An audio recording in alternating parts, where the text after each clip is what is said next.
What's up, church family? Welcome into day 4 of Holy Week.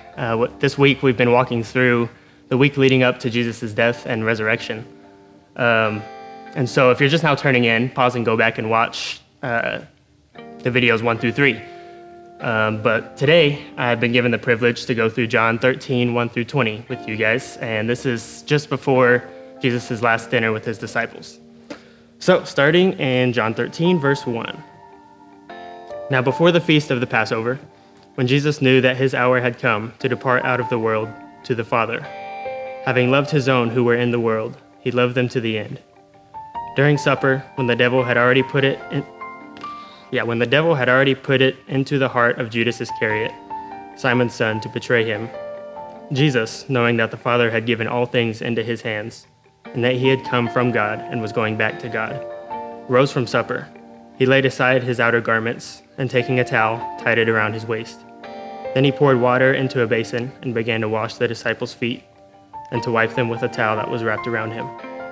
He came to Simon Peter, and Peter's freaking out. He said, "Lord, do you wash my feet?" Jesus answered him, "What I am doing you do not understand now, but afterward you will understand." Peter said to him, "You shall never wash my feet." Jesus answered him, "If I do not wash you, you have no share with me."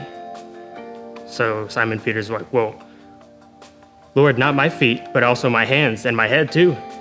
Jesus said to him, "The one who has bathed does not need to wash except for his feet, but is completely clean. And you are clean, but not every one of you." For he knew who was to betray him. And that was why he said, "Not all of you are clean." So what's all the hype around washing people's feet? Other than it just being gross, this act of washing someone's feet was reserved for lowly servants. And so it's no wonder that Peter calls Jesus out whenever he's doing this by saying, "I won't let you wash my feet, Jesus. I mean, you're Jesus. You're not some lowly servant." I like to think of it as a modern day equivalent of a Roomba. So you could just imagine the God who created the universe coming to vacuum every square inch of your house. Peter's rightfully in disbelief. So let's continue in verse 12.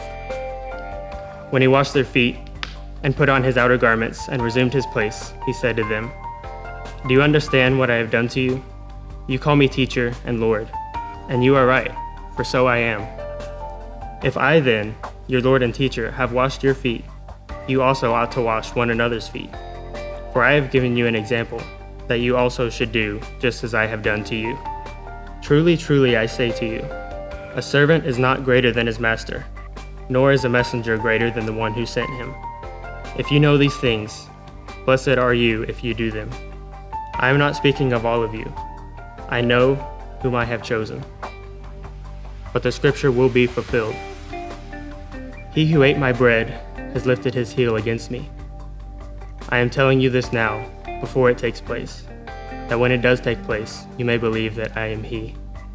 Truly, truly, I say to you, whoever receives the one I send receives me, and whoever receives me receives the one who sent me."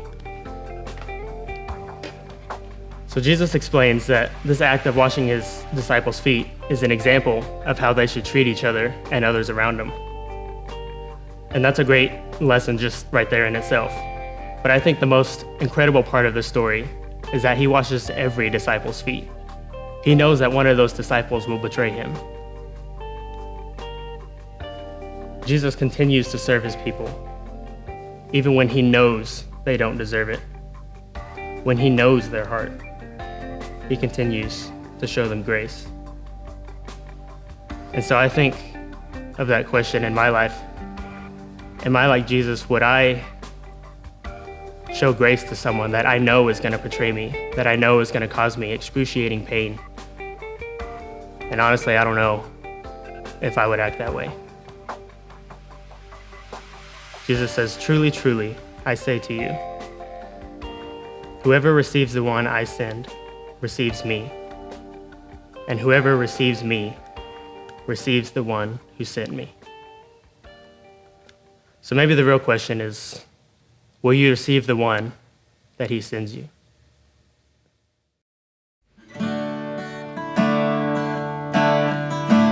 Doesn't matter what you've done,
comes by.